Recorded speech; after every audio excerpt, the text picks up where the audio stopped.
ಬಂದಿದೆ ಹೊಸ pink WhatsApp. ಇದು ನಿಜವಾಗ್ಲೂ ಸೇಫಾ ಅಥವಾ ಇದನ್ನು ಇನ್ಸ್ಟಾಲ್ ಮಾಡಿಕೊಂಡ್ರೆ ನಮ್ಮ ಡೇಟಾಗಳು ಸೇಫಾ? ನಮಸ್ಕಾರ ಸ್ನೇಹಿತರೆ, ನಾನು ಹರೀಶ್ ಫ್ರಮ್ l&tkannada. ವಿಡಿಯೋನ ಲೈಕ್ ಮಾಡಿ, ಶೇರ್ ಮಾಡಿ, ಹಾಗೆ ಚಾನಲ್ನ ಸಬ್ಸ್ಕ್ರೈಬ್ ಮಾಡ್ಕೊಳ್ಳಿ. ಪಕ್ಕದಲ್ಲಿರುವಂಥ ಬೆಲ್ ಬಟನ್ ಒತ್ತಿ, ಅವಾಗ ನಾನು ಹಾಕುವಂಥ ಎಲ್ಲ ವೀಡಿಯೋಗಳ ನೋಟಿಫಿಕೇಶನ್ಗಳು ನಿಮಗೆ ಬರ್ತಾ ಇರುತ್ತೆ. ಬನ್ನಿ ಸ್ನೇಹಿತರೆ, ವಿಡಿಯೋನ ಶುರು ಮಾಡೋಣ.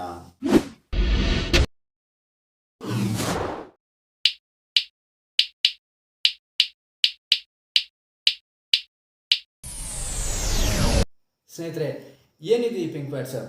ಇದು ನಿಜವಾಗ್ಲೂ ಸೇಫಾ? ಇದನ್ನು ಇನ್ಸ್ಟಾಲ್ ಮಾಡಿಕೊಂಡ್ರೆ ನಮ್ಮ ಡೇಟಾಗಳು ಸೇಫ್ ಆಗಿರುತ್ತಾ, ಅಥವಾ ಇದು ಅಫಿಷಿಯಲ್ ವಾಟ್ಸಪ್ ಕಡೆಯಿಂದ ಬಂದಿರುವಂಥ ಅಪ್ಡೇಟಾ? ಖಂಡಿತವಾಗ್ಲೂ ಅಲ್ಲ ಸ್ನೇಹಿತರೆ, ಇದು ಅಫಿಷಿಯಲ್ ವಾಟ್ಸಪ್ ಕಡೆಯಿಂದ ಬಂದಿರುವಂಥ ಅಪ್ಡೇಟ್ ಅಂತೂ ಅಲ್ಲ. ಹಾಗೆಯೇ ಇದನ್ನು ಇನ್ಸ್ಟಾಲ್ ಮಾಡ್ಕೊಳ್ಳೋದ್ರಿಂದ ಖಂಡಿತವಾಗ್ಲೂ ಸೇಫು ಕೂಡ ಅಲ್ಲ. ಇದು ಒಬ್ಬ ಹ್ಯಾಕರ್ ಸೃಷ್ಟಿ ಮಾಡಿರುವಂಥ ಸ್ಕ್ಯಾಮ್ ಅಂತ ಹೇಳ್ಬೋದು.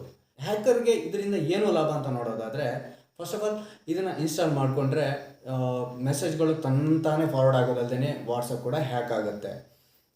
ನಮ್ಮ ಡೇಟಾಗಳು ಕೂಡ ಸೋರಿಕೆ ಆಗೋ ಸಾಧ್ಯತೆ ಇರುತ್ತೆ. ಹಾಗಾದರೆ ಡೇಟಾ ಅಂತ ಏನು ಅಂತ ನೋಡೋದಾದರೆ, ನಮ್ಮ ಪಾನ್ ಕಾರ್ಡ್ ಇರ್ಬೋದು, ಬ್ಯಾಂಕ್ ಡೀಟೇಲ್ಸ್ಗಳು ಇರ್ಬೋದು, Aadhaar card, voter I D, ಹಾಗೆಯೇ ATM ಪಿನ್ಗಳಿರ್ಬೋದು, ಪಾಸ್ವರ್ಡ್ಗಳಿರ್ಬೋದು, ಇವೆಲ್ಲವನ್ನೂ ಕೂಡ ನಾವು ಬಿಗ್ ಡೇಟಾ ಅಂತ ಹೇಳಿ ಕರಿತೇವೆ. ಈ ಏನು ಡೇಟಾ ಇದೆ ಇವನ್ನೆಲ್ಲವನ್ನು ಕೂಡ 100ಕ್ಕೆ 80% ಜನ ತಮ್ಮ ಮೊಬೈಲ್ನಲ್ಲಿ ಅಥವಾ ಜಿಮೇಲ್ನಲ್ಲಿ ಸೇವ್ ಮಾಡಿ ಇಟ್ಕೊಂಡಿರ್ತಾರೆ. ಈ ಹ್ಯಾಕರ್ಗಳ ಮೇನ್ ಇಂಟೆನ್ಷನೇ ಇದೇ ಆಗಿರುತ್ತೆ. ಇದು ನಮ್ಗೆ ಏನು ಯಾವುದೋ ಒಂದು ಲಿಂಕನ್ನು ಕಳಿಸ್ತಾರೆ, ನಾವು ಅದನ್ನು ಏನು ಎತ್ತ ಅಂತ ಗೊತ್ತಿಲ್ಲದೇ ಇನ್ಸ್ಟಾಲ್ ಮಾಡ್ಕೊಳ್ತೀವಿ. ಇದನ್ನು ಇನ್ಸ್ಟಾಲ್ ಮಾಡ್ಕೊಂಡು ಕೂಡಲೇ ನಮ್ಮ ಏನು ಪರ್ಸ್ನಲ್ ಡೀಟೇಲ್ಸ್ಗಳಿರ್ತವೆ, ಏನು ಡೇಟಾಗಳಿರ್ತವೆ, ಇವೆಲ್ಲವನ್ನು ಕೂಡ ಥೆಫ್ಟ್ ಮಾಡಲಿಕ್ಕೆ ಶುರು ಮಾಡ್ತಾರೆ. ಈ ಥರ ಮಾಡೋದಲ್ಲದೆ ನಮಗೆ ಯಾವುದೋ ಒಂದು ಬ್ಯಾಂಕ್ನ ಹೆಸರು ಇಟ್ಕೊಂಡು ಕಾಲ್ ಮಾಡಿಬಿಟ್ಟು, ನಾವು ಇಂಥ ಕಡೆಯಿಂದ ಇಂಥ ಬ್ಯಾಂಕಿಂದ ಫೋನ್ ಮಾಡ್ತಿದ್ವಿ, ನಿಮಗೆ ATM ಮಾಡಿಸ್ಕೊಡ್ತೀವಿ, ಅದು ಬ್ಯಾಂಕ್ ಡೀಟೇಲ್ಸ್ ಹಂಗೆ ಹಿಂಗೆ ಏನೋ ಒಂದು ಹೇಳಿಬಿಟ್ಟು ನಮ್ಮ ಹಣವನ್ನು ಕದೀಲಿಕ್ಕೆ ನೋಡ್ತಾರೆ. ಅಥವಾ ನಮಗೆ ಏನೂ ಡೀಟೇಲ್ಸೇ ಕೊಡ್ದೇನೆ ನಮ್ಮ ಹಣವನ್ನು ಕೂಡ ಕದಿಯೋ ಸಾಧ್ಯತೆ ಇರುತ್ತೆ.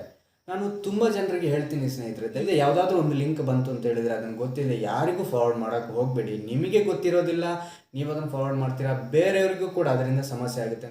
ಸೇಫ್ ಆಗಿರುವಂಥ ಆ್ಯಪ್ಗಳ ಲಿಂಕ್ಗಳು HTTPS ಆಗಿರುತ್ತೆ. ಅದೇ ಇನ್ಸೆಕ್ಯೂರ್ ಆಗಿರುವಂಥ ಆ್ಯಪ್ಗಳಿರ್ಬೋದು, ಬೇರೆ ಲಿಂಕ್ಗಳಿರ್ಬೋದು, ಅದು ಕೇವಲ ಬರೀ HTTP ಮಾತ್ರ ಆಗಿರುತ್ತೆ, ಅದರಲ್ಲಿ ಎಸ್ ಇರೋದಿಲ್ಲ. HTTPS ಆಗಿರುವಂಥ ಲಿಂಕ್ಗಳು ಅಥವಾ ಆ್ಯಪ್ಗಳ ಲಿಂಕ್ಗಳು ಯಾವುದೇ ಲಿಂಕ್ ಆಗಿದ್ರು ಕೂಡ ಅದು ಸೆಕ್ಯೂರ್ ಆಗಿರುವಂಥದ್ದು. ಅದಕ್ಕೆ ಹೇಳ್ತಾ ಇದ್ದೀನಿ, ದಯವಿಟ್ಟು ಈ ಥರದ್ದು ಏನಾದರೂ ನೀವು ಇನ್ಸ್ಟಾಲ್ ಮಾಡ್ಕೊಂಡಿದ್ರೆ ದಯವಿಟ್ಟು ಫಸ್ಟ್ ಆಫ್ ಆಲ್ ಅದನ್ನು ಅನ್ಇನ್ಸ್ಟಾಲ್ ಮಾಡಿಬಿಡಿ. ಇಲ್ಲ ಅಂತ ಹೇಳಿದರೆ ನಿಮ್ಮ ಕೈ ಮುಖಾಂತರ ನೀವೇ ನಿಮ್ಮ ಡೇಟಾಗಳನ್ನು ಬೇರೆಯವರಿಗೆ ಬಿಟ್ಕೊಟ್ಟಂಗಾಗುತ್ತೆ.